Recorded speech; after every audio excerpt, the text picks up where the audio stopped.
Hai, ada sangat banyak kisah-kisah atau pernyataan dalam agama yang tidak rasional dan sangat konyol, seperti ada orang yang mampu berbicara dengan binatang, ada orang yang dapat terlahir meski tanpa ayah, dan ada orang yang mampu membuat perahu yang sangat besar dan memasukkan semua pasangan binatang agar mereka selamat dari banjir besar dan cerita yang lainnya.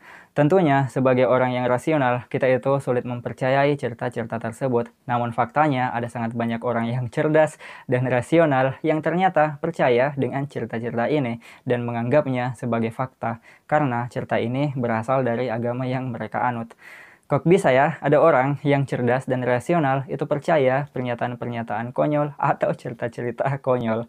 Temukan jawabannya di video kali ini, oke?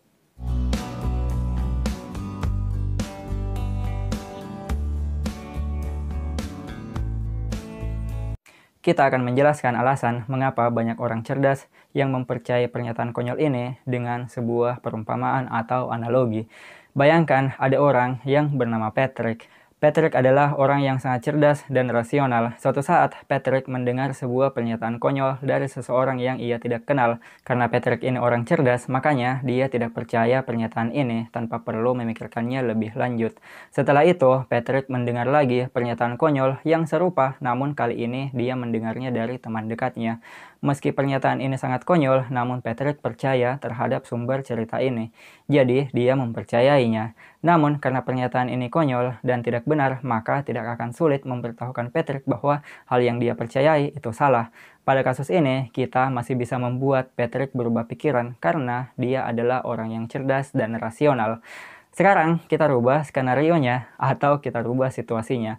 Bagaimana jika Patrick ini tumbuh dan dibesarkan untuk percaya suatu pernyataan konyol? Maka tentunya akan jauh lebih sulit untuk meyakinkan Patrick bahwa pernyataan itu tidak benar. Karena pernyataan konyol itu telah diajarkan dan secara konsisten diperkuat dan dinyatakan benar oleh kedua orang tuanya. Orang yang secara alami paling dia percayai, meskipun bisa jadi orang tuanya ini juga tidak menyadari jika pernyataan yang dia percaya itu salah dan tidak tahu kebenaran yang sesungguhnya. Selanjutnya kita rubah skenario-nya lagi. Sekarang bayangkan jika Patrick tidak hanya dibesarkan sejak lahir untuk mempercayai pernyataan konyol ini, namun semua orang yang tinggal di lingkungannya dan semua keluarganya juga dibesarkan untuk mempercayai pernyataan konyol yang sama. Pada poin ini, kepercayaan Patrick akan diperkuat oleh banyak orang lain di sekitarnya, termasuk orang yang paling dekat dengannya seperti istrinya dan juga orang tuanya. Kepercayaan ini akan dianggap normal, dan apapun pernyataan lain yang bertentangan dengan kepercayaannya akan dianggap salah dan aneh. Di situasi ini akan sangat sulit meyakinkan Patrick bahwa pernyataan konyolnya itu salah. Sekarang kita ganti situasinya lagi dengan menambahkan waktu bertahun-tahun. Bayangkan jika pernyataan konyol ini telah dipercayai dan dipertahankan selama banyak generasi, dan lingkungan tempat tinggal Patrick ini juga telah mempercayai pernyataan konyol ini selama puluhan tahun, bahkan ratusan tahun. Dan pernyataan konyol ini selama bertahun-tahun telah melahirkan tradisi yang dapat memberikan kebahagiaan, rasa nyaman, kestabilan, dan kekeluargaan. Kemudian, tradisi ini juga dapat membangun sebuah institusi yang sangat besar. Kepercayaan terhadap pernyataan konyol ini terus berkembang dan bertambah populer sepanjang waktu dengan lahirnya generasi baru yang juga percaya dengan pernyataan konyol ini. Sampai pada akhirnya, orang-orang yang percaya itu akan menetapkan hari libur untuk merayakan pernyataan konyol ini. Mereka juga akan membangun gedung-gedung untuk melakukan ritual yang berkaitan dengan pernyataan konyol tersebut, lengkap dengan orang-orang yang bertugas menyampaikan dan menyebarkan pernyataan konyol itu.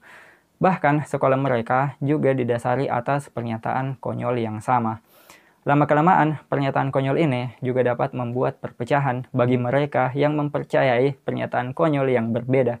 Parahnya, kefanatikan terhadap kepercayaan konyol ini bisa menyebabkan diskriminasi dan pengucilan terhadap orang-orang yang tidak percaya terhadap pernyataan konyol ini. Bahkan jika yang tidak percaya itu berasal dari keluarga mereka sendiri atau teman mereka. Dan faktanya, di beberapa wilayah, orang yang tidak percaya itu akan dibunuh, diusir, atau dikucilkan. Pada kondisi ini, pernyataan konyol tersebut akan terlihat sebagai kebenaran mutlak, dan kebenaran yang sesungguhnya akan terlihat konyol.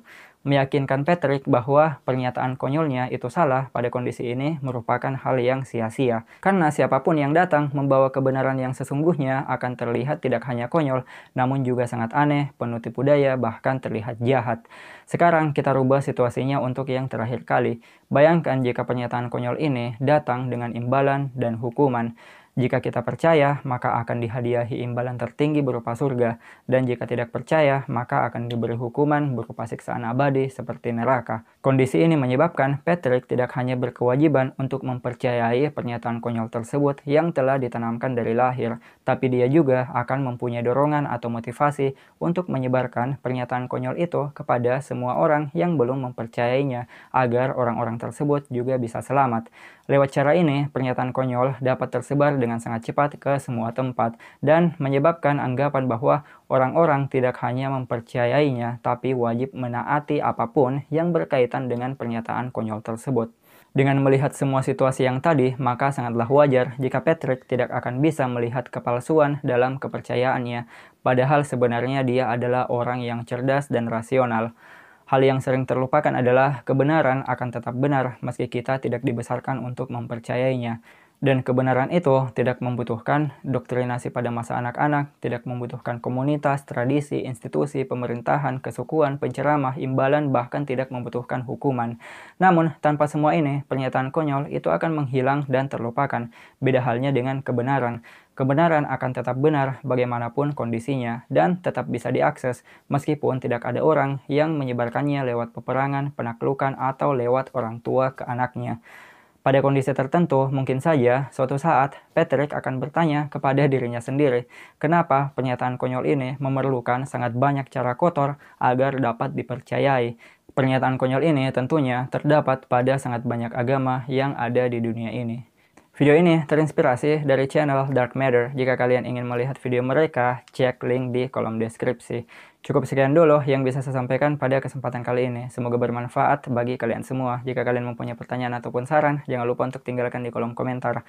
Dan jangan lupa pula untuk tekan tombol subscribe-nya, nyalakan loncengnya agar kalian tidak ketinggalan informasi-informasi menarik lainnya. Dan ingat teman-teman, tetaplah belajar karena sains itu indah, menyenangkan, dan mudah dipahami. See you again next time. Bye-bye.